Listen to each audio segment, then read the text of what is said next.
Hello hello hello, क्या हाल है प्यारे बच्चों? क्या आप सभी को ऑडियो और वीडियो क्लियर सुनाई दे रही है क्या? एक बार मुझे कंफर्म करके बताइएगा कि आपको ऑडियो और वीडियो क्लियर है। मैं भी रीचेक कर लेता हूं, मुझे श्योर करिए। Is audio and video clear to you all? Let me check. एक मिनट बेटा, चेक कर लूं मैं भी। ओके ओके ओके, ठीक है ठीक है ठीक है ठीक है बेटा, ठीक है। तो audio and video is clear to you all. So आज हम लोग लेक्चर नंबर 3 इकोनॉमिक्स का लेकर के आ गए हैं बच्चों। और कल यूपीपीएससी का public service commission, Uttar Pradesh public service commission का कल एग्जाम था।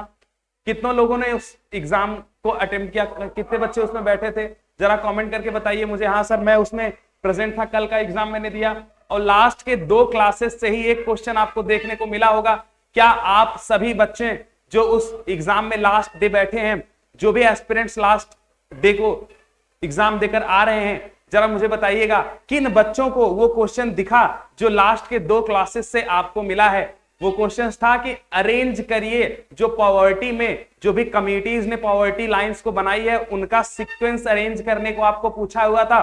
तो क्या आप सभी बच्चे वो सीक्वेंस अरेंज कर पाए हैं? उसमें से मैंने 3 कमिटीज पढ़ा दी थी, जिसमें से 2 ऑप्शंस आपके पास थे, लेकिन 2 कमिटीज मैं आज पढ़ाने वाला हूं। तो अगर ये आज वाली भी क्लास हो जाती तो इस 3 क्लास से आपका एक क्वेश्चन आया हुआ था यूपीपीएससी में, और पॉवर्टी से और भी सारे क्वेश्चंस थे। तो आपसे इस क्लास के माध्यम से बस मैं इतना ही कहना चाह रहा हूं कि जो भी चीजें आपको यहां पर पढ़ाई जाएंगी, कहीं ना कहीं वही चीजें उठकर आपके एग्जामिनेशन में आने वाली हैं। आप सोर्सेस जितने आपको बताए गए हैं उन सोर्सेस को फिक्स करिए, अपने स्टडी पैटर्न को फिक्स करिए, और उसी के हिसाब से आप धीरे धीरे आगे बढ़िए। और जो भी एग्जाम से आपके किसी भी पब्लिक सर्विस कमीशन के, Uttar Pradesh public service commission का आप एग्जाम देंगे, बिहार पब्लिक सर्विस कमीशन का देंगे, उत्तराखंड पब्लिक सर्विस कमीशन का अगर आप एग्जाम देंगे, कोई भी एग्जाम देंगे, तो उसमें जो भी जीएस का पोर्शन है, जो भी हम यहाँ पर कवर करवा रहे हैं बच्चों आपको, वो कहीं ना कहीं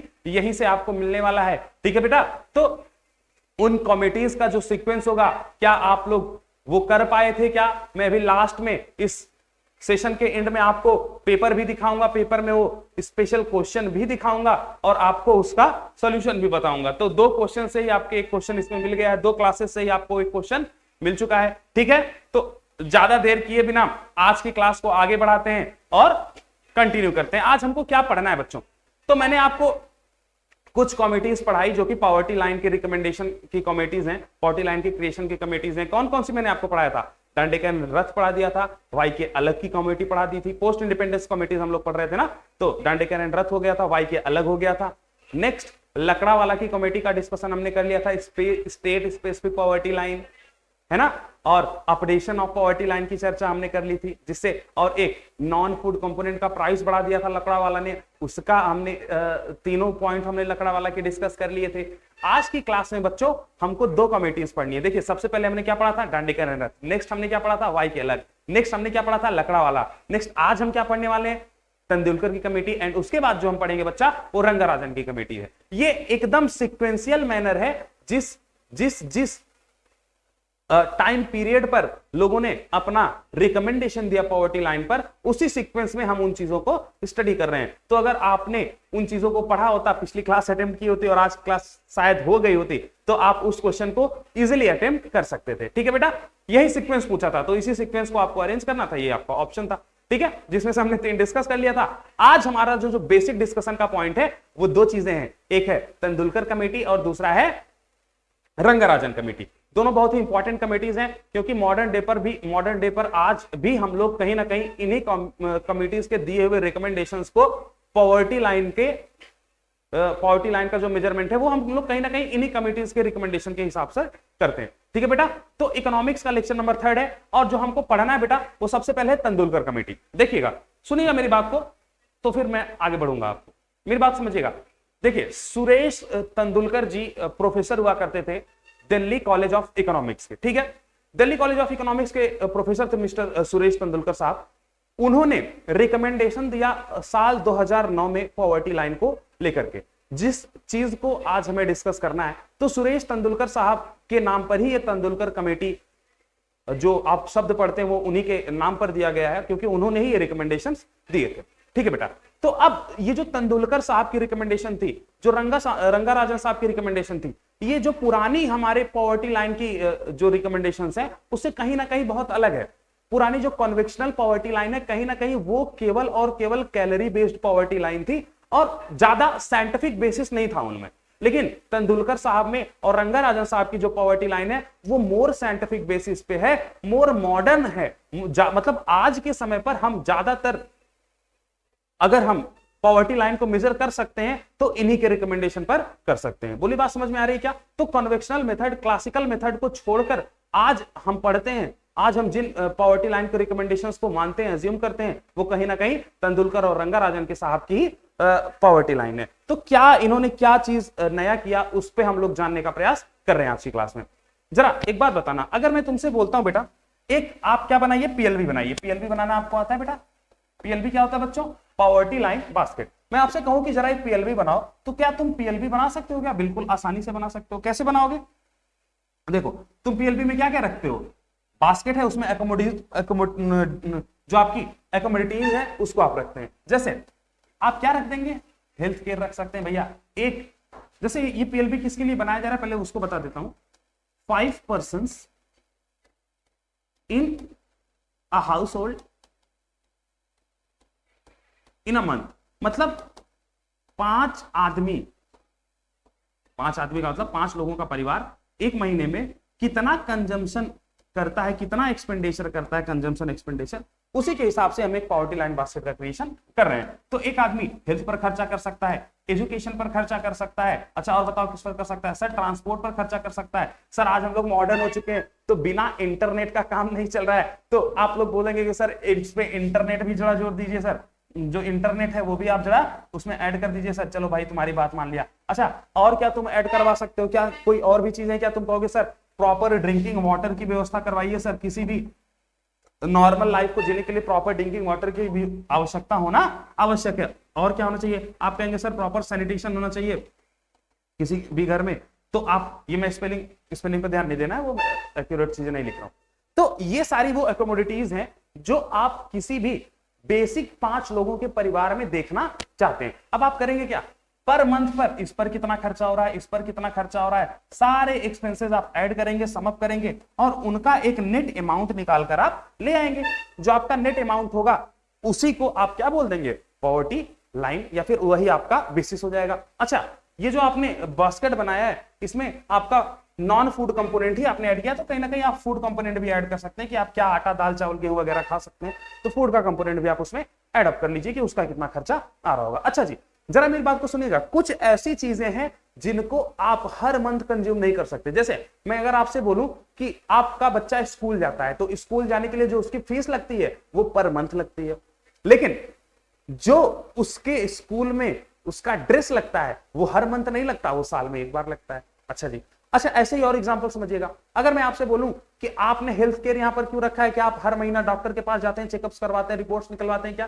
तो आप कहेंगे नहीं सर ये तो हर महीने नहीं होती है, 2 महीने में एक बार हो गया, 3 महीने में एक बार हो गया, है ना, जैसे हमारी हेल्थ रूटीन है वैसे होगा।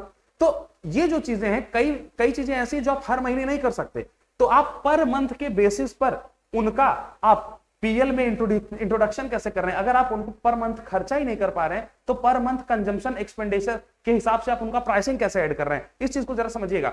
तो कुछ चीजें ऐसी हैं जो आप ईयरली बेसिस पर, लॉन्ग टाइम पीरियड पर, लॉन्ग टाइम फ्रेम पर करते हैं। जैसे मान लो तुम कोई भी खर्चा 12 मंथ में कर रहे हो, जैसे मान लो कि आपने हेल्थ केयर पर 12 महीने में केवल 6 मंथ या फिर 6 महीने ही आप डॉक्टर के पास गए हेल्थ चेकअप के लिए, ठीक है? तो आपने हेल्थ चेकअप में ये 6 महीनों में कितना खर्चा किया, इसका जो नेट एक्सपेंस आएगा, कितना एक्सपेंस, नेट एक्सपेंस इसका कितना आ रहा है बच्चों, वो आप निकाल लेंगे तो आपको ये पता चल जाएगा कि आप 12 महीने में केवल 6 महीने डॉक्टर के पास गए, 6 महीनों में भी आपका नेट एक्सपेंस कितना आ रहा है, आपने वो नेट एक्सपेंस निकाल लिया। तो इसका मतलब एक साल में 12 मंथ के टाइम फ्रेम में आपने इतना अमाउंट हेल्थ वाले सेक्टर में खर्च किया है। अब वो उतना अमाउंट आप महीने में कितना खर्च करेंगे, आप उसको डिवाइड कर दीजिए 12 से, तो आप उस हेल्थ केयर का अमाउंट मंथली निकाल सकते हैं क्या? तो कई सारी ऐसी चीजें होंगी जो आप मंथली बेसिस पर नहीं कर रहे होंगे, लेकिन long time frame yearly basis पर कर रहे होंगे, तो आप उसका खर्चा भी मंथली बेसिस पर निकाल सकते हैं। भले ही मैंने उसको एक मंथ में ना किया हो, लेकिन ईयरली तो कर रहा हूं, तो उसका ओवरऑल खर्चा तो मेरे महीने के एक सेगमेंट ऑफ मनी में तो जाना चाहिए ना भाई। अगर मुझे हर महीने मुझे उतना अमाउंट हेल्थ के लिए नहीं है, तो कहीं ना कहीं मैं उस चीज से डिप्राइव्ड हो जाऊंगा। तो इसका मतलब साल भर में कितना खर्चा कर रहे हो डिवाइडेड बाय 12 कर दो, तो मंथली बेसिस पर आपका खर्चा निकल कर आ सकता है। और कहीं ना कहीं जो एक्सपर्ट होता है मेरे बच्चों, वो यही करता है, आपके कुछ चीजों का प्राइस तो वो मंथली निकाल लेता है, जो चीजों का प्राइस आप मंथली कैलकुलेट नहीं कर सकते, कई बार आप उन चीजों को प्राइस ईयरली कैलकुलेट करते हैं, तो ईयरली को वो डिवाइड कर देता है और उसको कैलकुलेट कर लेता है मंथली बेसिस पर उस चीजों पर कितना खर्चा आ रहा होगा, और आपके पॉवर्टी लाइन के क्रिएशन में, पॉवर्टी लाइन बास्केट में वो जो भी प्राइस आ रहा है वो मंथली बेसिस पर लिख दिया जाता है, और वैसे ही वो क्रिएट करता है आपकी एक 5 लोगों के परिवार की जो मंथली बेसिस पर हाउस होल्ड में एक्सपेंडिचर है उसका पॉवर्टी लाइन बेसिस। बोलिए बात समझ में आ गया क्या? ये कहानी तो आप समझ गए। अब तेंदुलकर साहब ने क्या किया, तेंदुलकर साहब की कमेटी में क्या अंतर था, जो आपने लकड़ावाला से इंप्रूव होकर तेंदुलकर साहब की कमेटी को पढ़ना चालू किया, उसको समझते हैं। जरा गौर से समझिएगा। लकड़ावाला साहब ने क्या किया था जनाब? लकड़ावाला साहब ने ये किया कि साहब ये फूड कंपोनेंट था, फूड में उन्होंने कहा कि 2500 कैलोरी अगर आप खा रहे हैं तो इसका मतलब आप क्या है भैया, फूड से तो डिप्राइव नहीं है। नेक्स्ट आता है नॉन फूड कंपोनेंट। तो लकड़ावाला साहब ने नॉन फूड कंपोनेंट का प्राइस बढ़ाया था, जिसकी वजह से उनके टोटल पॉवर्टी लाइन का जो अमाउंट था वो क्या आ रहा था, ज्यादा आ रहा था। ये तो लकड़ावाला साहब ने किया। अब नॉन फूड कंपोनेंट में, लकड़ावाला साहब के नॉन फूड कंपोनेंट में क्या क्या चीजें थी जरा देखिएगा। नॉन फूड कंपोनेंट में उनके पास क्या था, हेल्थ था, और क्या था, एजुकेशन था, और क्या था, सैनिटेशन था, ऐसी बहुत सारी चीजें थी।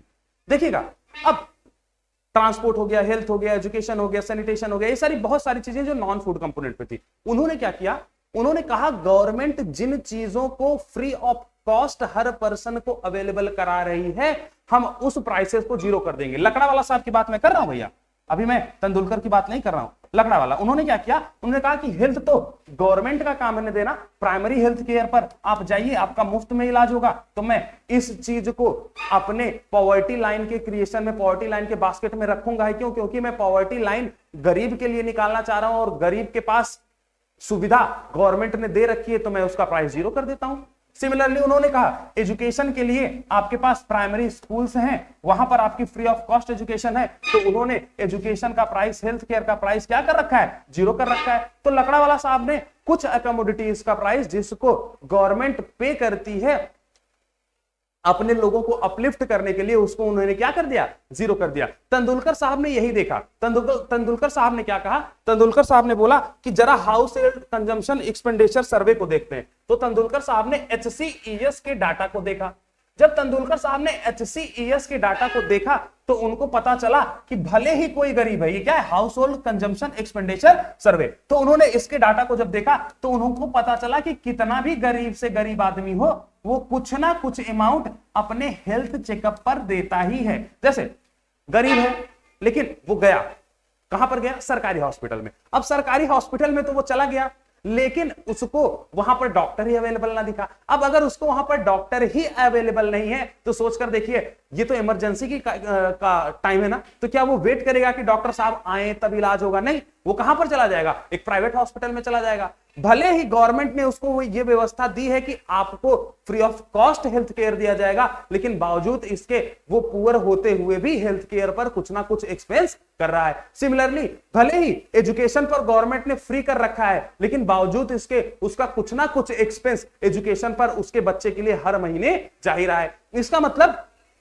गवर्नमेंट ने जिन चीजों पर, या फिर आप ऐसे कह लें लकड़ावाला साहब ने जिन चीजों पर जीरो एक्सपेंस माना था, कहीं ना कहीं पुअर भी उन चीजों पर, जिसको लकड़ावाला साहब पुअर कह रहे हैं, वो भी उन चीजों पर कुछ ना कुछ अमाउंट ऑफ एक्सपेंस कर ही रहा है। तो जो हमारे तेंदुलकर साहब थे, इसी चीज को उन्होंने समझा, और ऐसा नहीं है कि वो अपने मन से मान ले रहे हैं। जैसे वो अपने मन से नहीं सोच रहे हैं कि अगर कोई व्यक्ति है वो एजुकेशन पर या फिर वो हेल्थ केयर पर इतना खर्चा कर रहा है तो इतना उसको करना चाहिए, मतलब अगर हेल्थ केयर है तो उसको इतना खर्चा महीने में उसको करना चाहिए। This is not the thing कि लकड़ावाला साहब ने देखा कि कुछ नहीं खर्चा है, लेकिन मैं तो ये सोच रहा हूं कि कोई गरीब है तो वो इतना खर्चा करता होगा या फिर उसको इतना खर्चा करना चाहिए। This is not the fact. आप ऐसे सोच रहे हैं तो नॉर्मल आदमी, मैं भी ऐसे सोच सकता हूं कि लकड़ावाला साहब ने जीरो रखा है लेकिन गरीब आदमी वो इतना तो करता ही होगा। तो मेरे और तेंदुलकर साहब में क्या अंतर है? उन्होंने क्या किया, उन्होंने स्टैटिस्टिक्स को देखा, डाटा को देखा। तो डाटा को देखकर, किसके डाटा को? HCES के डाटा को, कि HCES के हिसाब से एक आदमी हेल्थ केयर पर कितना खर्चा कर रहा है, उसके हिसाब से उन्होंने क्या कहा, उन्होंने कहा कि अगर एक व्यक्ति हेल्थ केयर पर इतना खर्चा कर ही रहा है तो मैं एक नॉर्मेटिव अमाउंट रख देता हूं पॉवर्टी लाइन के कैलकुलेशन में, कि पॉवर्टी लाइन के कैलकुलेशन में भी हेल्थ केयर वाले सेक्शन पर एक गरीब आदमी भी इतना खर्चा करता होगा। ये जो हम पॉवर्टी लाइन बास्केट बना रहे हैं बेटा, ये जो हमारी पॉवर्टी लाइन बास्केट थी, ये क्या थी? बेसिक डिग्निटी को फुलफिल करने वाली चीजें थी। अब बेसिक डिग्निटी को फुलफिल करने वाली चीजें में हेल्थ भी आती है, तो हेल्थ पर एक नॉर्मल पुअर व्यक्ति कितना खर्चा करता होगा, वो कहां से आ रहा है? डाटा से। कहां से आ रहा है? डाटा से। उस डाटा के हिसाब से उन्होंने क्या अमाउंट निकाला, अमाउंट सोचा, लेकिन वो सोच उनकी रैंडम नहीं थी, वो डाटा बेस्ड सोच थी, कि उस डाटा से देखकर उन्होंने यह आइडिया लगाया कि एक नॉर्मेटिव मतलब मेरे हिसाब से इतना खर्चा तो एक पुअर करता ही होगा। तो उन्होंने क्या कहा? उन्होंने कहा कि हेल्थ केयर पर एक नॉर्मेटिव अमाउंट ऐड कर दिया जाए। तो हेल्थ केयर पर उन्होंने क्या किया? एक नॉर्मेटिव अमाउंट ऐड कर दिया। जैसे मान लो यहां पर लकड़ा वाला में वो 0 था, लेकिन उन्होंने क्या कहा? इन्होंने कहा कि मान लीजिए कि 500 रुपए एक पर पर्सन पर मंथ एक्सपेंस कर ही रहा है। कहां पर? हेल्थ केयर पर। या फिर 5% of a house hold is expanding, या फिर वो इतना एक्सपेंडिचर कर ही रहा है किस पर? हेल्थ केयर पर। एक नॉर्मेटिव वैल्यू उन्होंने मान लिया। नॉर्मेटिव का मतलब क्या है? उन्होंने सोचा है किसके हिसाब से? जो डाटा था HCES के, उसके हिसाब से। बोलो बात समझ में आ रही क्या? तो उन्होंने क्या किया? नॉर्मेटिव अमाउंट ऐड किया। किस पर? हेल्थ केयर पर। एजुकेशन पर भी लकड़ा वाले ने 0 बोला था, लेकिन उन्होंने एजुकेशन पर भी एक नॉर्मेटिव अमाउंट ऐड कर दिया। सैनिटेशन भी गवर्नमेंट प्रोवाइड करे, लेकिन उन्होंने सैनिटेशन पर भी एक नॉर्मेटिव अमाउंट ऐड कर दिया। तो जो तेंदुलकर साहब का मेन काम था वो यही था कि जिन चीजों पर भी, जिन नॉन फूड कंपोनेंट्स पर, जिन नॉन फूड कंपोनेंट को वो लकड़ा वाला ने 0 प्राइस घोषित कर दिया था, या फिर उसमें कोई भी प्राइसिंग नहीं ऐड की थी, नॉन फूड कंपोनेंट्स पर उन्होंने नॉर्मेटिव प्राइस ऐड किया। किसको देखते हुए? हाउस होल्ड कंजम्पशन एक्सपेंडिचर सर्वे को देखते हुए, या फिर HCES के डाटा को देखते हुए हेल्थ पर नॉर्मेटिव अमाउंट ऐड किया, एजुकेशन पर नॉर्मेटिव अमाउंट ऐड किया, सैनिटेशन पर नॉर्मेटिव अमाउंट ऐड किया, ऐसे ट्रांसपोर्ट पर भी नॉर्मेटिव अमाउंट ऐड किया।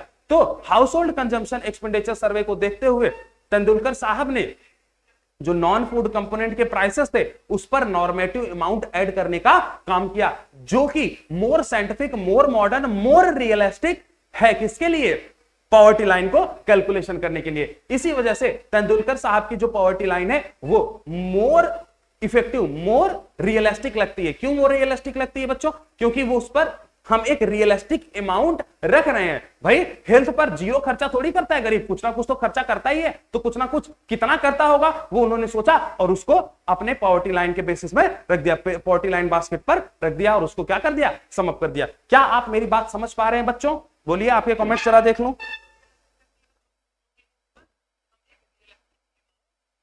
ओके, ठीक है बच्चा, तो आप शायद पॉवर्टी लाइन बास्केट को समझ गए होंगे और हम लोग अब आगे बढ़ते हैं। पॉवर्टी लाइन बास्केट तो आप समझ गए। तेंदुलकर साहब ने पॉवर्टी लाइन के रिकमेंडेशन में क्या किया, तो ध्यान रखिएगा तेंदुलकर साहब का क्या काम था? उन्होंने नॉर्मेटिव अमाउंट ऐड किया। अच्छा, ये जो नॉर्मेटिव अमाउंट था, क्योंकि ये डाटा पर बेस्ड था, इसलिए इसको कई बार हम लोग बोल देते हैं इन्फॉर्म्ड नॉर्मेटिक्स। इन्फॉर्म्ड का मतलब क्या है? ऐसा नहीं कि रैंडमली उन्होंने कुछ भी अमाउंट रख दिया, कुछ भी अमाउंट ऐड कर दिया हेल्थ केयर पर, एजुकेशन पर, ट्रांसपोर्ट पर, ऐसा नहीं था। उन्होंने डाटा बेस्ड अमाउंट ऐड किया, क्योंकि डाटा पर आधारित था उनका एडिशन अमाउंट में, इसलिए उसको क्या बोलते हैं? Informed normative amount. Informed normative, informed का मतलब क्या है? वहां पर एक डाटा आधारित था उनका जो अमाउंट में एडिशन था। बोलिए, बात समझ में आ गई क्या?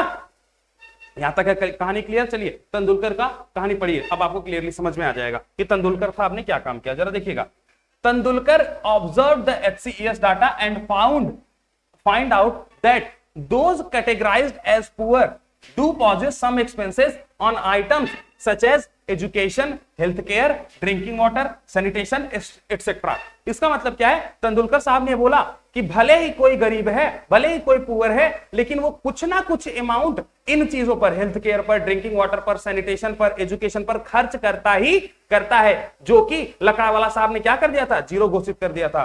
Till Lakdawala it was assumed that government possess these expenses. तो लकड़ा वाला तक ये अज्यूम किया जाता था कि इन सारी चीजों का एक्सपेंस कौन उठाएगी, गवर्नमेंट उठाएगी। लेकिन तेंदुलकर साहब ने क्या किया, on behalf of the poor as they would not be required to spend from their pocket. तो लकड़ा वाला साहब ने ये बताया था कि ये सारी चीजों को गवर्नमेंट पुअर के लिए खर्च करेगी, उनको अपने जेब से करना नहीं पड़ेगा। तो तेंदुलकर साहब ने क्या किया, इन्हीं सारी चीजों पर एक नॉर्मेटिव अमाउंट ऐड किया, जिससे इनका जो पॉवर्टी लाइन है वो मोर रियलिस्टिक निकल कर आती है। तो तेंदुलकर एडेड नॉर्मेटिव एक्सपेंसेस। देखिए, तो तेंदुलकर ने क्या कर दिया, एक नॉर्मेटिव एक्सपेंस ऐड किया on these items after observing the HCES data. तो तेंदुलकर साहब ने HCES के डेटा को देखते हुए कुछ नॉर्मेटिव अमाउंट इन चीजों पर भी ऐड कर दिया, जो कि इनके पॉवर्टी लाइन को मोर रियलिस्टिक बनाती है। बोलिए, यहां तक की कहानी समझ में आ गई आपको? एक एक लाइन क्लियर हो गई होगी इस चीज की।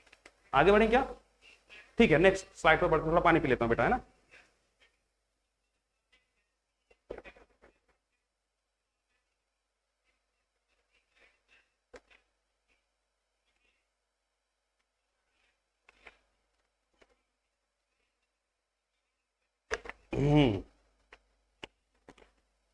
चलिए भैया, moving on to the next slide.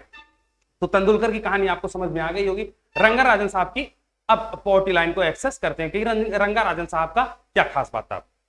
अब जरा मेरी बात को गौर से सुनिए। क्या आपको सारे के बच्चों को आवाज वगैरह आ रही है? क्या क्लियर है सबको? क्या आपको क्लियर है क्या पढ़ाया जा रहा है? चलिए, रंगा राजन साहब की पॉवर्टी लाइन को एक्सेस करते हैं, रिकमेंडेशंस को उनको देखते हैं कि उन्होंने क्या रिकमेंडेशंस दिए। आइए जरा देखिएगा, इधर मैं एक डाटा देता हूं आपको कि तेंदुलकर की जो पॉवर्टी लाइन है बच्चा, वो 2009 में आई। और तेंदुलकर की जो पॉवर्टी लाइन है कहीं ना कहीं वो मोर नॉर्मेटिव बेस्ड है, मोर रियलिस्टिक है पुरानी पॉवर्टी लाइन से। ठीक है, चलिए आइए जरा देखिएगा। तो तेंदुलकर की जो 2009 में पॉवर्टी लाइन आई, उसका लगभग अमाउंट निकल के आया 5000। कितना निकल के आया? 5000। ये जो 5000 अमाउंट था, ये 5 पर्सन्स, ये किस पर बेस्ड था? पहली बात तो सी बेस्ड था, कंजम्पशन एक्सपेंडिचर बेस्ड था। किसके कंजम्पशन एक्सपेंडिचर पर? 5 person in a house hold, 5 person of a house hold in a month. तो एक महीने में 5 लोगों के परिवार में कितना खर्चा होता होगा, उस पर आधारित थी ये पॉवर्टी लाइन। तो मैं एक लगभग रियलिस्टिक डाटा दे रहा हूं कि तेंदुलकर की पॉवर्टी लाइन 2009 के हिसाब से जो पॉवर्टी लाइन का डाटा निकल के आया वो था 5000 रुपए उस महीने में। एक महीने में अगर कोई खर्च करता होगा 5 लोगों के परिवार में, तो वो क्या होता था? नॉन पुअर होता था। इससे कम जो खर्चा करेगा वो क्या हो जाएगा? पुअर हो जाएगा। बोलो, बात समझ में आ गई क्या? तो 5000 से कम अगर 5 लोगों के परिवार में एक महीने में खर्चा हो रहा है 2009 में, तो वो क्या कहलाएगा? पुअर फैमिली कहलाएगा या फिर पुअर परिवार कहलाएगा। अच्छा देखिए, अब 5000 देख के तो कहीं ना कहीं ये लगता है कि यार ठीक है, 5000 इज डिसेंट अमाउंट। अगर इतना 2009 में मिलता होगा तो कहीं ना कहीं हम उसको नॉन पुअर बोलेंगे, नॉन पुअर फैमिली बोलेंगे। चलिए ठीक है। अच्छा, आज के समय में ये पॉवर्टी लाइन लगभग कितनी होगी? तो आप इन्फ्लेशन रेट जोड़ते जाइए। जैसे मान लीजिए 2009 से 10 में अगर इन्फ्लेशन रेट 5% थी, तो 5% जोड़ दीजिए आप 2010 के मतलब रेट पे चले आएंगे। फिर उसके बाद इन्फ्लेशन रेट ऐसे जोड़ते जाइए, हर साल का मान लो अगली साल 8 बढ़ा, फिर अगली साल कुछ और बढ़ा, फिर अगली साल कुछ और बढ़ता है। ऐसे ही आप इन्फ्लेशन रेट जोड़ते जाइए, आज आप 2025 पर पहुंच जाएंगे। तो लगभग कोई भी वैल्यू मान लेता हूं, मान लो 15,000 रुपए। तो जो 2009 में अमाउंट था 5000, वही तेंदुलकर की पॉवर्टी लाइन 2025 में शायद कितना निकल कर आ सकती है? 15,000 के आसपास निकल कर आ सकती है। अच्छा, इस चीज पर तो कोई बवाल नहीं था कि भैया 5000 रुपए आपने, तेंदुलकर साहब ने बोला कि अगर एक परिवार 5 लोगों का है, वो 5000 रुपए भी खर्च करता है महीने में, तो वो क्या कहलाएगा? नॉन पुअर कहलाएगा। अब जरा मुझे बताइएगा, हम अगर इसी 5000 रुपए को, ये हम लोग किसके निकाल रहे हैं? 5 लोगों के परिवार में एक महीने में। अगर हम लोग इसको एक आदमी पर एक दिन का खर्चा निकालें तो कितना आएगा? जरा दिखाइए, देखिएगा। ये 5000 रुपए किस पे है? 5 पर्सन इन अ मंथ। तो एक महीने में कितने लोगों के परिवार में? 5 लोगों के परिवार में। तो एक लोगों के लिए कितना करना पड़ेगा? 5000 डिवाइडेड बाई 5। तो एक लोगों के लिए आ गया। अच्छा, और डिवाइड करिए, अगर एक दिन के लिए चाहिए तो एक महीने में कितने दिन होते हैं? 30 डेज। तो 30 डेज से आप डिवाइड कर दीजिए, तो लगभग ये वैल्यू कितना निकल के आएगी? काटिए पीटिए, तो ये आ जाएगा 1000 को 30 से डिवाइड करेंगे तो 333 रुपीज के आसपास ये वैल्यू निकल कर आएगी। तो जरा सुनिएगा, ये जो 33 रुपीज निकल के आया, ये पर पर्सन पर डे के हिसाब से आया है, यानी कि एक व्यक्ति एक दिन में अगर 33 रुपए भी खर्च करता है तो वो व्यक्ति क्या कहलाएगा, नॉन पुअर कहलाएगा। जरा मेरी बात को समझिएगा, जब ये डाटा निकल कर, अब देखिए तेंदुलकर ने तो 5000 दिया था, लेकिन मीडिया में चला क्या, मीडिया में चला ये 33 रुपए। अब सोचकर देखो 33 रुपए में 2009 में भी तीन टाइम का खाना नहीं आता था, 3 times a meal, you can't afford the 3 times meal in year 2009 on 33 rupees। तो सोचकर देखो, अगर व्यक्ति 3 टाइम का खाना ही नहीं खा पा रहा है तो तेंदुलकर साहब के पॉवर्टी लाइन में तो उन्होंने हाउसिंग भी, हेल्थ केयर भी, एजुकेशन भी, बहुत सारी चीजें एक्सेस की हैं, और आप 3 वक्त का खाना ही नहीं खा सकते 33 रुपए में। तो जब इस चीज पर डिबेट चालू हुआ तो गवर्नमेंट घिर गई। अब गवर्नमेंट घेरी गई, और जब गवर्नमेंट घेरी गई तो उनके स्पोक्स पर्सन मीडिया में क्या होने लगे, एक्सपोज होने लगे कि 33 रुपए को डिफेंड ही ना कर पा रहे। अब मीडिया वाले पूछ रहे हैं कि जरा बताइए 33 रुपए की पॉवर्टी लाइन आप कैसे एस्टिमेट करके लाएं, जबकि 33 रुपए में तो 3 वक्त का खाना भी आदमी सही से नहीं खा सकता। तो गवर्नमेंट के जो स्पोक्स पर्सन थे वो लोग झन्ना गए और बहुत सारी बातें उन्होंने कहा। ऐसा है कि गरीब आदमी को खाना खाने के लिए ऐसी बहुत सारी जगह है जहां पर वो फ्री में खा सकता है, उसको 33 रुपए देने की भी जरूरत नहीं है। तो मतलब उल जरूर उन्होंने बहुत सारे आंसर्स दिए। तो यहां पर गवर्नमेंट घिरती हुई मिली, और जब भी गवर्नमेंट घिरती है तो नया कमेटी बनाती है। तो गवर्नमेंट जब तेंदुलकर साहब के इस पॉवर्टी लाइन पर कहीं ना कहीं घिरी तो उन्होंने कहा कि किसी और को लाओ जो इससे बेहतर पॉवर्टी लाइन, इससे बेहतर रिकमेंडेशंस दे सके पॉवर्टी पर। तो उन्होंने, जब भी गवर्नमेंट घिरती थी ना, तो एक खास व्यक्ति था उनके पास, रंगाराजन साहब। वो रंगाराजन साहब को आगे कर दिया करते। देखिए साहब बताइए अब क्या करें, अब तो घिर गए हैं। तो रंगाराजन साहब को बहुत सारी कमिटीज के हेड बनाया गया। उन्होंने बहुत सारी कमिटीज को क्या किया, लीड किया। तो इसमें से रंगाराजन साहब को पॉवर्टी के लिए भी एक कमेटी का लीड बनाया गया, और उसमें रंगाराजन साहब ने पॉवर्टी का एस्टिमेशन किया, पॉवर्टी के रिकमेंडेशंस दिए, और यहीं से कहानी चालू होती है रंगाराजन की। जहां पर आप ये बच गए 33 रुपए पे, तो रंगाराजन साहब को ये जिम्मा दिया गया कि जरा आप बताइए कि क्या होना चाहिए, वास्तविकता में कैसे होना चाहिए कहानी। तो रंगाराजन साहब आ गए। चलिए आइए नेक्स्ट हम लोग जो पढ़ रहे हैं बच्चों, वो रंगाराजन साहब पर आते हैं। अच्छा, उससे पहले तेंदुलकर साहब की जो पॉवर्टी लाइन थी बच्चों, वो अभी भी कैलोरी बेस्ड ही थी। जैसे फूड कंपोनेंट में तो क्या था, कैलोरी, तो उन्होंने कैलोरी बेस्ड ही पॉवर्टी लाइन रखी, कोई बहुत ज्यादा उसमें डिफरेंस नहीं क्रिएट किया। ठीक है, however it is more informed and expensive. तो ये तो जाहिर सी बात है, अगर आपने नॉन फूड कंपोनेंट का प्राइस बढ़ाया है तो पॉवर्टी लाइन का एक्सपेंस आएगा ही। ठीक है, नेक्स्ट हम लोग आते हैं रंगाराजन साहब पे। अब देखिएगा बच्चों, रंगाराजन साहब की जो कमेटी थी वो 2012 में, कब, 2012 में उन्होंने काम चालू किया था। तो पार्शियली पब्लिश थी कब, साल 2012 में। कई बार आता है कि रंगाराजन साहब की कमेटी कब उन्होंने अपना रिकमेंडेशन दिया। तो 2012 में उनका पार्शियली पब्लिश था, लेकिन 2014 में फुल्ली पब्लिश्ड हो गया। तो अगर आपके ऑप्शन में दोनों है तो आप 2014 टिक करेंगे, लेकिन अगर दोनों में से केवल एक ही है, केवल 2012 है तो वो टिक करिए, केवल 2014 हो तो वो टिक किए, लेकिन अगर दोनों है तो आप फुली पब्लिश्ड रंगाराजन कमेटी 2014 में थी, वो आपका आंसर होगा। ठीक है जी। अब आइए देखिए रंगाराजन साहब ने क्या किया, उस चीज को समझिए, फिर क्या लिखा है मैं आपको बता दूंगा। देखिए रंगाराजन साहब ने जब अपनी पॉवर्टी लाइन दिया तो उन्होंने भी कंजम्पशन एक्सपेंडिचर पर ही अपनी पॉवर्टी लाइन दी। कंजम्पशन एक्सपेंडिचर का मतलब किन चीजों पर वो खर्चा करते हैं। अब देखिए उन्होंने क्या कहा, उन्होंने कहा कि भाई अब मैं और एक्स्ट्रा क्या बता दूं। अब देखिए, अच्छा इससे पहले कि रंगाराजन साहब का पढ़ा जाए, एक पॉइंट और तेंदुलकर साहब में मैं आपको बता देता हूं। जैसे देखिए मैंने आपसे बोला कि तेंदुलकर साहब ने नॉर्मेटिव अमाउंट ऐड किया चीजों पर। अब जैसे मान लो कि कोई गरीब है, क्या गरीब व्यक्ति आपको दारू के या फिर अल्कोहल के जो ठेके होते हैं, अल्कोहल की जो शॉप्स होते हैं, उस पर वो खरीदते नहीं दिखता है, गुटखा खाते नहीं दिखता है, तंबाकू कंजप्शन करते नहीं दिखता है। इसका मतलब कहीं ना कहीं जो पुअर पर्सन है वो कुछ अमाउंट अपने नॉर्मल जो बेसिक डिग्निटी को मेंटेन करना है उस पर तो खर्च कर ही रहा है, उसके साथ साथ कुछ अमाउंट उसके पैसों का वो किस पर खर्च कर रहा है, अपने बेसिक नेसेसिटीज के अलावा जो थोड़ी बहुत लग्जरीज हैं। जैसे अगर आप इसको अल्कोहल कंजम्पशन को लग्जरी में लाते हो तो लग्जरी में गिन लो, या फिर नॉन नेसेसरी आइटम्स में गिन लो।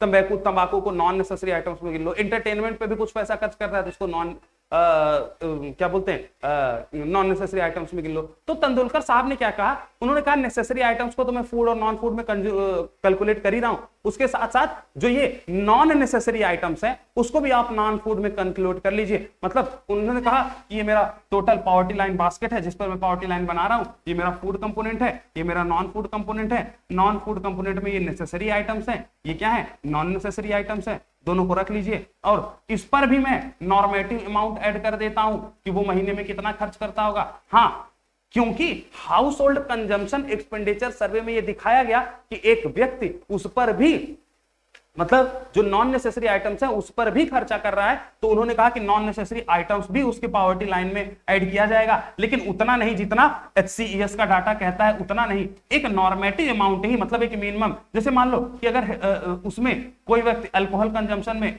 1500 रुपए खर्च कर रहा है, तो मैं 1500 का अल्कोहल नहीं कहूंगा, 500 का कहूंगा कि 5% का हाउस होल्ड में 500 रुपए वो नॉन नेसेसरी आइटम जैसे अल्कोहल पर खर्चा कर सकता है, और उसके हिसाब से उन्होंने अपनी पॉवर्टी लाइन यहां पर दी थी। तो जब रंगाराजन साहब को पॉवर्टी लाइन का निर्माण करने को बोला गया, पॉवर्टी लाइन का रिकमेंडेशन देने को बोला गया, तो रंगाराजन साहब ने क्या किया, रंगाराजन साहब ने बोला कि ऐसा करते हैं कि अब मैं एक्स्ट्रा क्या कर दूंगा। तो रंगाराजन साहब ने कहा कि भैया तेंदुलकर साहब ने अल्कोहल टोबैको तक का प्राइस अगर ऐड कर लिया तो बताइए मैं उससे ज्यादा क्या कर लूंगा, रंगाराजन साहब के पास बचता ही कुछ नहीं है।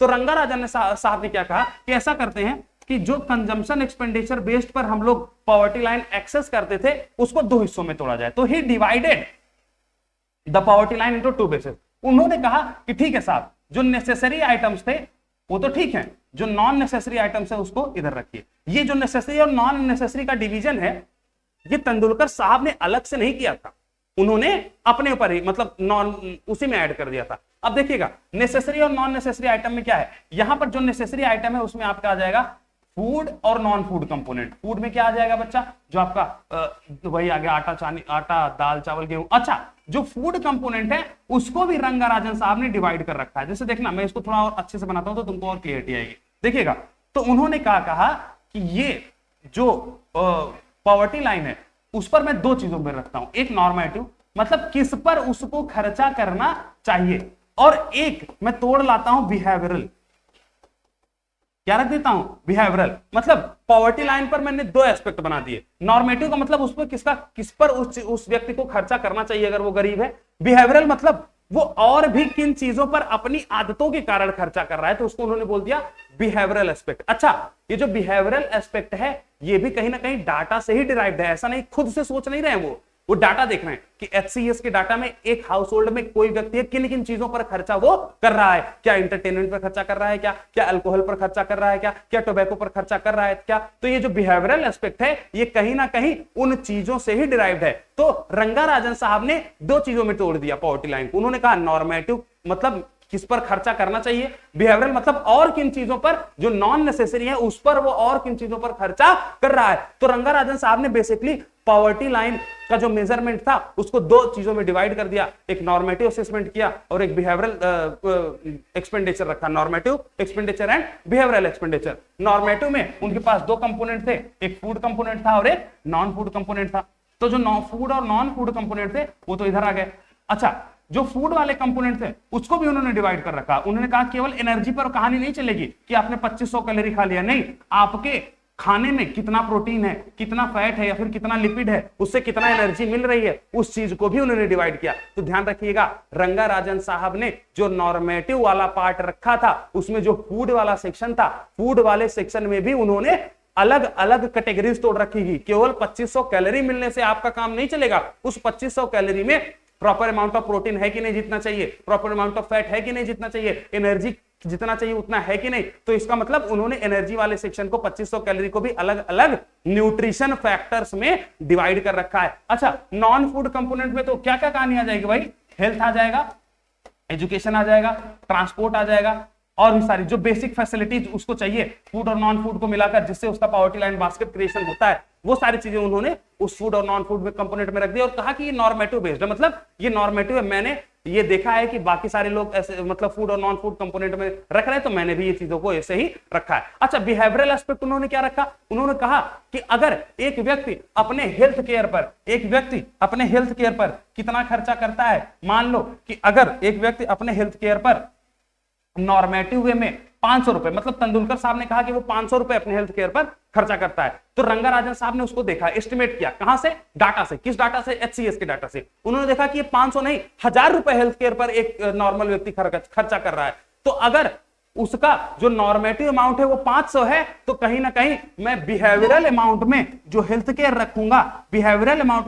रखूंगा, उसमें प्लस 1000 का कर दूंगा। इसका मतलब जो मेरा बिहेवियरल एस्पेक्ट है हेल्थ केयर का, उसमें 1,000 रुपए एक्स्ट्रा रख रहा हूं, मतलब हेल्थ केयर में भी बिहेवियरल एस्पेक्ट आ रहा है। जो रंगाराजन, जो तेंदुलकर साहब ने एक नॉर्मेटिव अमाउंट रखा था, रंगाराजन साहब उसको मोर स्पेसिफिक, मोर रियलिस्टिक होने का प्रयास कर रहे हैं। HCES के डाटा में वो देख रहे हैं कि एवरेज कितना अमाउंट एक व्यक्ति खर्चा कर रहा है हेल्थ केयर पर, उसके हिसाब से उन्होंने जो बचा हुआ अमाउंट था उसको कहां पर रख दिया, बिहेवियरल एस्पेक्ट पे। किसके हिसाब से, एवरेज अमाउंट जो बच रहा है HCES के डाटा में, उसको उठाकर उन्होंने ऐड कर दिया कि इतना तो उसका नॉर्मल खर्च होना चाहिए, नॉर्मेटिव खर्च होना चाहिए बेसिक डिग्निटी ऑफ लाइफ को मेंटेन करने के लिए। उसके अलावा अगर वो कुछ खर्च करता है तो उसका क्या है, बिहेवियरल एस्पेक्ट है। अच्छा, अल्कोहल कंजम्पशन भी उन्होंने किसमें रखा बच्चों, अल्कोहल का कंजम्पशन भी उन्होंने बिहेवियरल एस्पेक्ट में रखा कि मान लो वो 1,000 रुपए अल्कोहल पर 5 लोगों का परिवार है तो 1,000 रुपए वो किस पर खर्च करते हैं, अल्कोहल पर खर्च करते हैं। और मान लो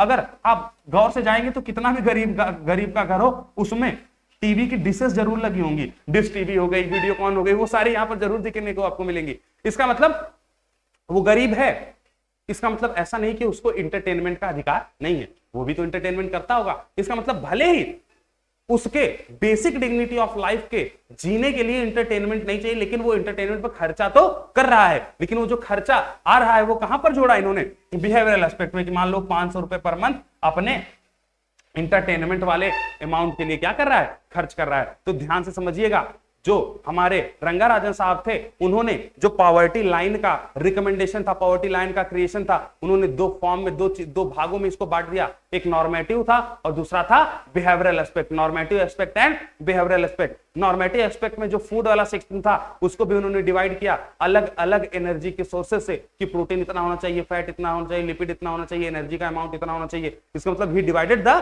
फूड सेक्शन ऑल्सो, ठीक है। और नॉन फूड में तो नॉर्मेटिव अमाउंट ही रखा, लेकिन उसमें से अगर हाउस होल्ड कंजम्पशन एक्सपेंडिचर सर्वे में किसी चीज का अमाउंट ज्यादा है तो उसका एवरेज निकालकर उन्होंने बिहेवियरल कंपोनेंट में उसका एड ऑन कर दिया। जैसे हेल्थ सेक्शन पर अगर आप 500 ही खर्च कर रहे हैं, लेकिन हाउस HCES बता रहा है कि एक व्यक्ति 1500 खर्च करता है, तो उन्होंने एवरेज निकाला और प्लस 1000 कर दिया, कहां पर, बिहेवियरल एस्पेक्ट ऑफ हेल्थ में। उसके अलावा कुछ ऐसी चीजें थी जो अपने बिहेवियरल एस्पेक्ट में ही रखता है, जैसे 1,000 रुपए अल्कोहल में, इंटरटेनमेंट में, टोबैको में, तो ये सारी चीजें उसके किसमें आ गई बच्चा, बिहेवियरल एस्पेक्ट में आ गई। बोलो, बात समझ में आ रही है क्या, यहां तक की कहानी क्लियर है क्या? अच्छा, एक बात बताना जरा, यहां तक की कहानी क्लियर है? अब ये पढ़ देता हूं, अब जरा इसको समझो, फिर तुमको बेहतर क्लियर होगा। देखो जरा इसको, रंगाराजन साहब की कमेटी को जरा देखिए, इसको डिलीट कर देंगे, ठीक है। देखिए, रंगराजन की कमेटी पढ़ता हूं, आप इसको क्लियरली समझ पाएंगे कि क्या लिखा हुआ है आपके बोर्ड पर। अगर आप इस चीज को देखेंगे तो आपको आसानी से समझ में आ जाएगा। जरा देखो बच्चों, क्या लिखा है, he made the poverty line more scientific, तो रंगराजन साहब ने मोर साइंटिफिक कर दिया, and closer to the reality, किसके क्लोज लाए, रियलिटी के क्लोज लाए, as experienced by the poor, ठीक है। तो रंगाराजन साहब ने पॉवर्टी लाइन को मोर साइंटिफिक, मोर रियलिस्टिक बनाया, ठीक है, जो कि पुअर, गरीब व्यक्ति एक्सपीरियंस करता है। The normative component was modified to include not just calorie from the food but also nutrition in the form of fat and protein। ये बात मैंने आपको बताई कि नॉर्मेटिव वाला जो कंपोनेंट था वो केवल फूड में कैलोरी बेस्ड नहीं था, बल्कि फूड को तोड़ा गया और किस फॉर्म में, कि प्रोटीन कितना है, कैलोरीज, फैट कितना है, लिपिड कितना है, वही बोला गया है यहाँ पर। बोलो, बात समझ में आ गया? तो नॉर्मेटिव कंपोनेंट में फूड आता है, तो रंगाराजन साहब ने उस फूड वाले कंपोनेंट को भी बहुत सारे सेक्शंस में तोड़ रखा है। Further he observed HCES data, आगे उन्होंने HCES डाटा को ऑब्जर्व किया and added behavioural expenses on various item, और उन्होंने जब HCES के डाटा को देखा तो उन्होंने एक कंपोनेंट और ऐड करने का काम किया। वो क्या था, बिहेवियरल एस्पेक्ट। क्या था, बिहेवियरल एस्पेक्ट। बहुत सारी चीजों में बिहेवियरल खर्चे हो जाते हैं, उस पर भी उन्होंने एड ऑन किया। For example, there was normative health expense as well as additional behavioral component। तो इसका मतलब हेल्थ का जो एक्सपेंस एक नॉर्मल पुअर पर्सन करता है वो नॉर्मेटिव तो करता ही है, मतलब जो हमने नॉर्मेटिव एक्सपेंस डाला है कि इतना कम से कम होना ही चाहिए, वो तो वो कर ही रहा है। उसके अलावा बिहेवियरल मतलब जो उससे ज्यादा अमाउंट वो खर्च कर रहा है वो हमने किस में उठा के डाल रखा है, बिहेवियरल एस्पेक्ट में डाल रखा है। बोलो, बात समझ में आ गई क्या? हमारा कहना यह था कि वो 500 ही कर रहा है 5 लोगों के परिवार में, लेकिन अगर वो 1500 कर रहा है तो जो 1000 रुपए आ रहा है वो किसमें जा रहा है, बिहेवियरल एस्पेक्ट में। बोलो, बात समझ में आ गई क्या? ठीक है। Arrived at by observing the average expenditure of the poor actually possess on health, जो उन्होंने बिहेवियरल एस्पेक्ट ऐड ऑन किया, वो कैसे, उस पर कैसे अराइव हुए, उस पर कैसे पहुंचो, वो एवरेज हेल्थ पर कितना खर्चा कर रहा है कोई व्यक्ति, उस एवरेज से वो क्या कह रहे हैं, एवरेज से देख रहे हैं कि जो नॉर्मेटिव अमाउंट है एवरेज से उसमें कितना है और कितना बच रहा है, जितना बच रहा है उसको किसमें ऐड ऑन कर देते हैं, बिहेवियरल। तो पहले एवरेज करते हैं कि एवरेज हेल्थ पे कितना खर्चा कर रहा है एक पुअर पर्सन, उस एवरेज में से कितना अमाउंट उनके नॉर्मेटिव अमाउंट में एडेड है, उसको छोड़कर जो अमाउंट बच रहा है उसको किसमें ऐड ऑन कर देते हैं, बिहेवियरल एस्पेक्ट में। वही यहां पर लिखा है around at by observing the average expenditure that a poor actually possesses on the health। बोलो बात समझ में आ गया क्या? ठीक है। It also include, अच्छा ये दो बार लिखा गया, it also include components like behavioral education, behavioral entertainment, behavioral alcohol, tobacco and all other such expenses। ये बात मैंने आपको पहले भी बताई कि केवल हेल्थ की बात नहीं है, वो एंटरटेनमेंट पर भी कुछ खर्चा करता है, वो अल्कोहल पर भी कुछ खर्चा करता है, बिहेवियरल एस्पेक्ट में। एजुकेशन में हम जितना सोचे थे नॉर्मेटिव उससे ज्यादा खर्चा कर रहा है, तो बचा हुआ एक्सपेंस किसमें ऐड ऑन हो जा रहा है, बिहेवियरल एस्पेक्ट में। बोलो बात समझ में आ गई क्या? तो रंगाराजन साहब ने दो पार्ट में तोड़ दिया पॉवर्टी लाइन को, एक नॉर्मेटिव बेस्ड या फिर नॉर्मेटिव, उनमें उन्होंने दो सेगमेंट में तोड़ा, एक नॉर्मेटिव सेगमेंट रखा और एक बिहेवियरल सेगमेंट रखा। नॉर्मेटिव मतलब इतना होना चाहिए, लेकिन अगर उससे ज्यादा करता है तो बचा हुआ अमाउंट किसमें आ जाता है, बिहेवियरल एस्पेक्ट में। कुछ चीजें तो ऐसी हैं जो केवल बिहेवियरल में रखी जाती है, जैसे अल्कोहल हो गया, टोबैको हो गया, एंटरटेनमेंट हो गया, सब केवल किसमें और किसमें आती है, बिहेवियरल में। नॉर्मेटिव मतलब जनरली वो इस पर खर्चा उसको करना नहीं चाहिए अगर वो एक पुअर की कैटेगरी में गिना जा रहा है तो। बोलो बात समझ में आ गई क्या? ठीक है, तो यहां की कहानी आपको समझ में आ गई। अच्छा, इसके बाद सुनिएगा, आज के दिन पर तेंदुलकर भी आज भी हमारे ऑफिशियल पॉवर्टी लाइन किसके हिसाब से मानी जाती है, तेंदुलकर के हिसाब से। तो जो तेंदुलकर की पॉवर्टी लाइन है वो आज भी हम उसी को मानते हैं। क्यों? रंगाराजन साहब को क्यों नहीं मानते? जरा सोचिएगा, रंगाराजन साहब ने जो पॉवर्टी लाइन दिया उसमें उन्होंने बिहेवियरल एस्पेक्ट ऐड कर दिया। देखिए कहानी को समझिएगा। देखिए, मान लेते हैं कि तेंदुलकर साहब ने एक पॉवर्टी लाइन दिया, उस पर उन्होंने कहा कि तेंदुलकर की पॉवर्टी लाइन के हिसाब से एक पर्सन 5% ऑफ हाउस होल्ड जो 10,000 रुपए महीने खर्चा कर रहा है वो क्या है, मतलब उससे कम खर्चा करने वाले क्या है, नॉन पुअर। तेंदुलकर ने पॉवर्टी लाइन दे दिया 10,000, ये 1,000 लिखा है क्या, 10,000 कर देते हैं, चलिए 10,000 रुपए। अब हुआ क्या कि एक हाउस होल्ड का खर्चा निकाला गया, मान लो टोटल निकल के आ रहा है consumption expenditure of a house hold of 5% in a month, वो 11,000 रुपए आ रहा है। अब ये 11,000 रुपए देखकर आप क्या कहेंगे कि जिस हाउस होल्ड 5 लोगों के हाउस होल्ड का खर्चा अगर 11,000 है तो वो पूरा है कि नॉन पूरा? आप कहेंगे सर नॉन पूरा है। लेकिन जब आप उसके खर्चे को और तोड़कर देखेंगे तो आपको शायद पता चले कि वो 9,000 रुपए अपने जो बेसिक डिग्निटी को मेंटेन करने के लिए होना चाहिए उस पर खर्च कर रहा है, और 2,000 रुपए जो नॉन नेसेसरी आइटम है। तो ये नेसेसरी है उसकी, ये उसकी क्या है, नेसेसिटी है, और ये क्या है, नॉन नेसेसरी आइटम्स पर। ये किस पर खर्च कर रहा है, नॉन नेसेसरी आइटम्स पर, जैसे अल्कोहल हो गया, इंटरटेनमेंट हो गया, मान लो टोबैको हो गया, इन सब पर खर्चा कर रहा है। नेसेसरी आइटम्स पर जो बेसिक डिग्निटी को मेंटेन करने के लिए चाहिए वो कितना चाहिए, 9,000 चाहिए। खर्च कितना कर रहा है उस पर, जो तेंदुलकर की पॉवर्टी लाइन थी उसके हिसाब से बेसिक डिग्निटी को मेंटेन करने के लिए कितना चाहिए, 10,000, लेकिन वो बेसिक डिग्निटी वाले पर खर्च कितना कर रहा है, 9,000 कर रहा है। अगर वो बेसिक डिग्निटी ऑफ लाइफ को मेंटेन करने वाले खर्च से भी कम खर्च कर रहा है, इसका मतलब कहीं ना कहीं वो बेसिक डिग्निटी ऑफ लाइफ को मेंटेन ही नहीं कर पा रहा है, कुछ चीजों में वो क्या होगा, डिप्राइव्ड होगा। इसका मतलब अगर आप ये 11,000 देख रहे हैं तो आप कहेंगे कि ये परिवार क्या है, नॉन पुअर है। नॉन पुअर क्यों? क्योंकि 10,000 से ज्यादा खर्च कर रहा है। लेकिन अगर आप बेसिक नेसेसिटी वाला आइटम देखेंगे तो आप कहेंगे कि ये क्या कहलाएगा, पुअर कहलाएगा। ये क्या कहलाएगा, पुअर कहलाएगा। और कहीं ना कहीं रंगाराजन इसी एस्पेक्ट में आगे बढ़ते हैं, वो कहते हैं कि आप नॉर्मेटिव चीज तो रखिए ही रखिए, आप नॉर्मेटिव चीज तो रखिए ही रखिए, उसके साथ साथ और एक क्या ऐड कर दीजिए, बिहेवियरल एस्पेक्ट, और एक क्या ऐड कर दीजिए, बिहेवियरल एस्पेक्ट। तो उन्होंने कहा नॉर्मेटिव अमाउंट भले उसका, आप ये जो 10,000 की बात कर रहे हैं, ये आप कहिए कि नॉर्मेटिव खर्च उसका कितना आ जाएगा, 10,000 आ जाएगा। लेकिन अगर कोई गरीब भी है तो वो एंटरटेनमेंट हो गया, हाउस होल्ड हो गया, बहुत सारी चीजें, उस पर अगर उसका बिहेवियरल खर्च 2,000 है तो जो पॉवर्टी लाइन रंगाराजन इस पर पहुंच कर आएंगे वो कहेंगे वो कितना होगा, 12,000 रुपए होगा। कितना होगा, 12,000।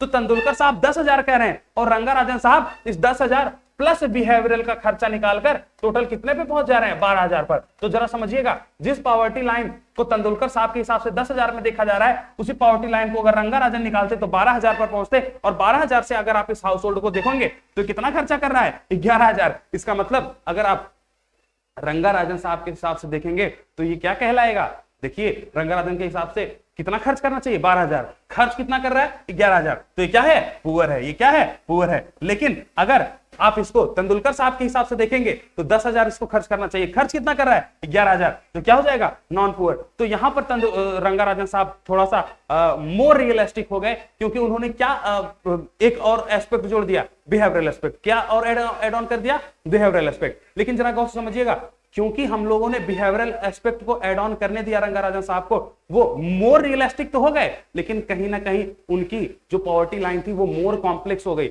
जब हम लोग पॉवर्टी लाइन का अमाउंट ऐड ऑन करते हैं तो कहीं ना कहीं हमको दिक्कत आता है कि भाई बिहेवियरल एस्पेक्ट कितना होगा, नॉर्मेटिव एस्पेक्ट कितना होगा। तो रियलिस्टिक होने के चक्कर में इनकी जो पॉवर्टी लाइन हो गई बच्चा, वो मोर कॉम्प्लेक्स हो गई। मेरी बात को क्या आप समझ पा रहे हैं क्या?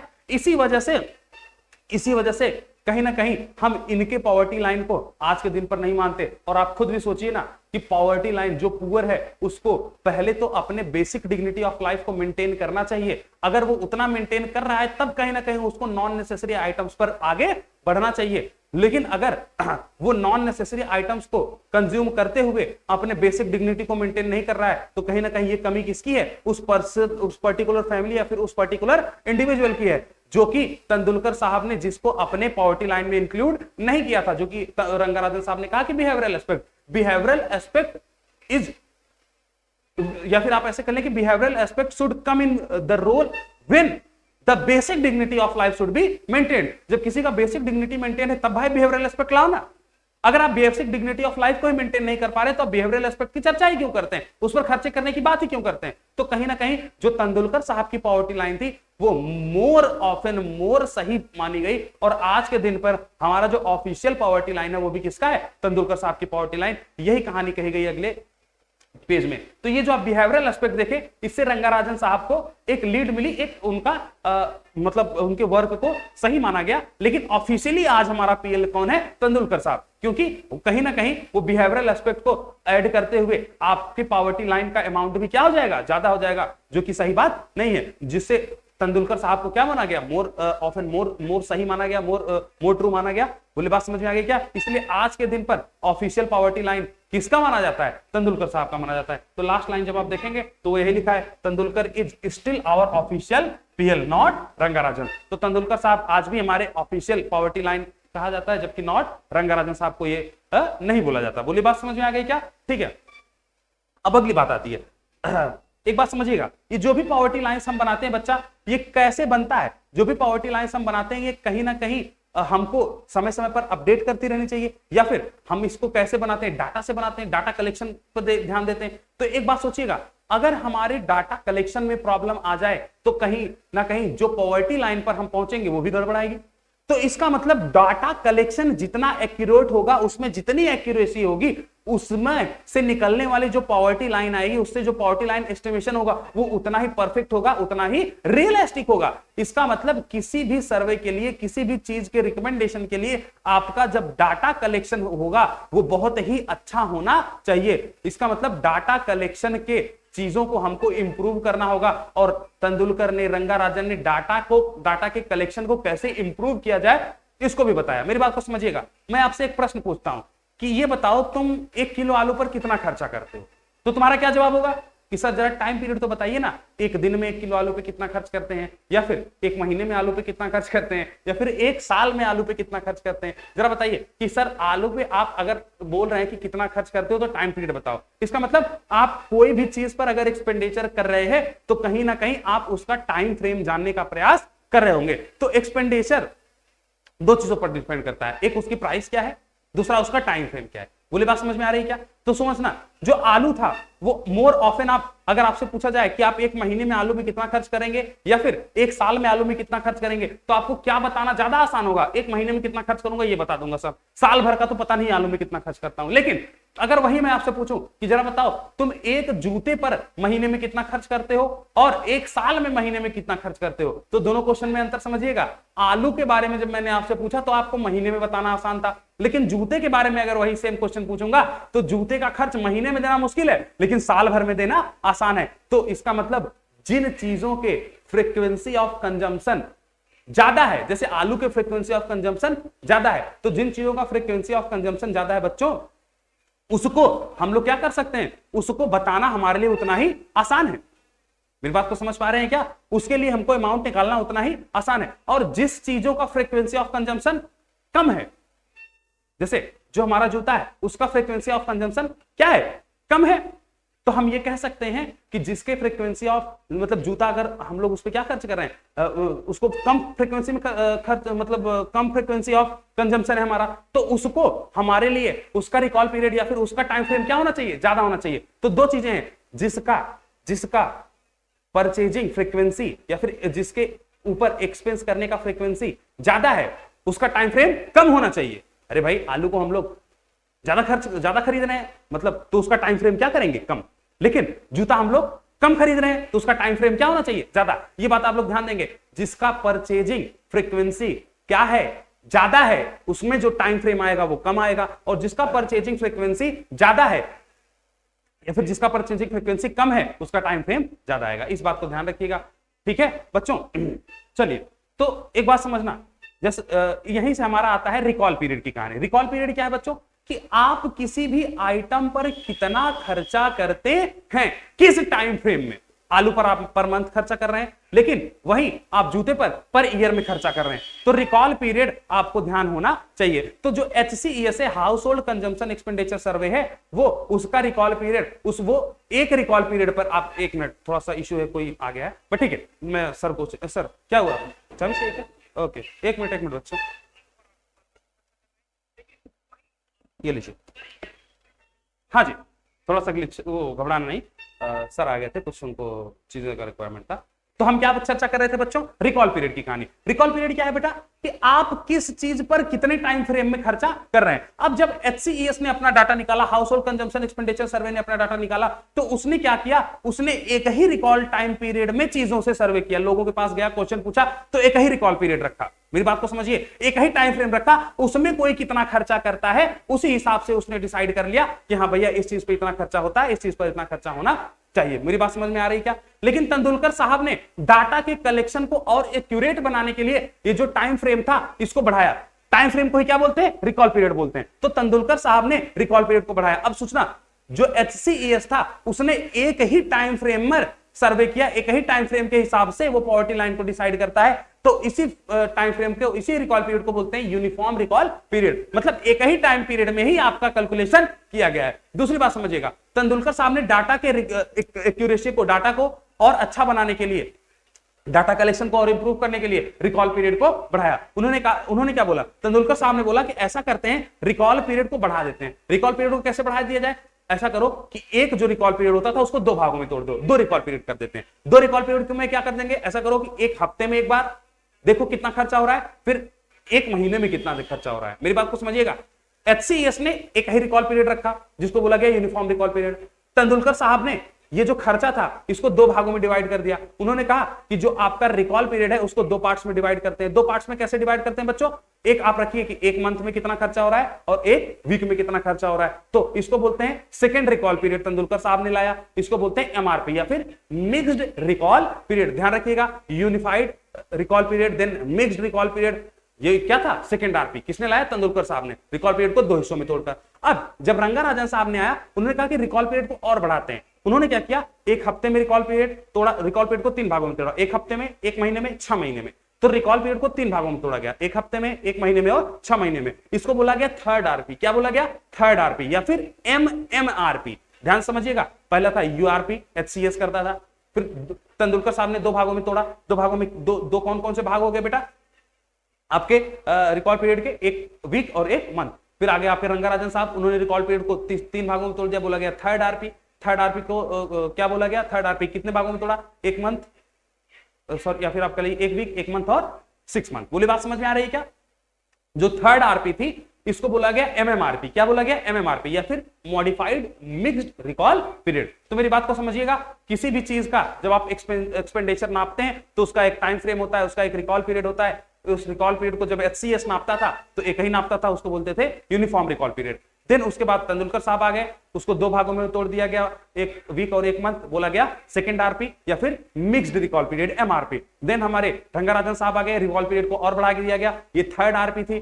थर्ड RP को तीन भागों में तोड़ा गया, 1 वीक, 1 मंथ, 6 मंथ। इसको बोला गया थर्ड आरपी या फिर इसको बोला गया एमएमआरपी। एमएमआरपी का मतलब क्या है? Modified mixed recall period. जो अब इस पेज को पढ़िए, आपको समझ में आ जाएगा। Tendulkar and Rangarajan give recommendation to improve quality of data collection. The HCES used to collect through uniform recall period. ध्यान समझिएगा, तेंदुलकर और रंगाराजन ने रिकमेंडेशन दिया किसको? डाटा कलेक्शन की क्वालिटी को इंप्रूव करने के लिए, जिसमें उन्होंने HCES, जिसमें उन्होंने देखा कि जो HCES था वो जब डाटा को कलेक्ट करता था तो वो एक टाइम फ्रेम के अंदर कलेक्ट करता था, जिसको क्या बोला जाता था? Uniform recall period, URP. क्या बोला जाता था? Uniform recall period. इसको कौन करता था? HCES। ठीक है, ओके। अब तेंदुलकर साहब ने क्या किया? तेंदुलकर साहब ने सेकेंड आरपी को इंट्रोड्यूस किया। उन्होंने कहा कि ऐसा करते हैं कि जो रिकॉल पीरियड है उसको एक महीने और एक मंथ में तोड़ते हैं, एंड इट बिकेम एमआरपी। और इसी को क्या नाम दे दिया? एमआरपी या फिर मिक्स्ड रिकॉल पीरियड। ठीक है, अब रंगाराजन साहब आए, उन्होंने 3 टाइम पीरियड में तोड़ दिया, वही लिखा है। Rangarajan introduce the third RP and it became MMRP या फिर मॉडिफाइड मिक्स्ड रिकॉल पीरियड। बोलिए, कहानी यहां तक की क्लियर है क्या?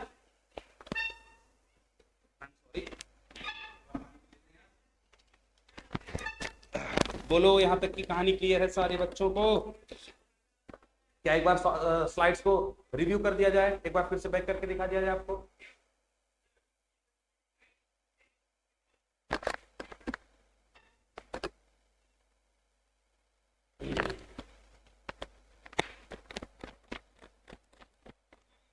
चलो, यहां तक की कहानी सारे बच्चों को क्लियर है? मैं आपको स्लाइड्स दिखा देता हूं, जिन बच्चों ने स्क्रीनशॉट वगैरह नहीं लिया वो ले लेंगे, फिर मैं इन चीजों को डिलीट करता हूं।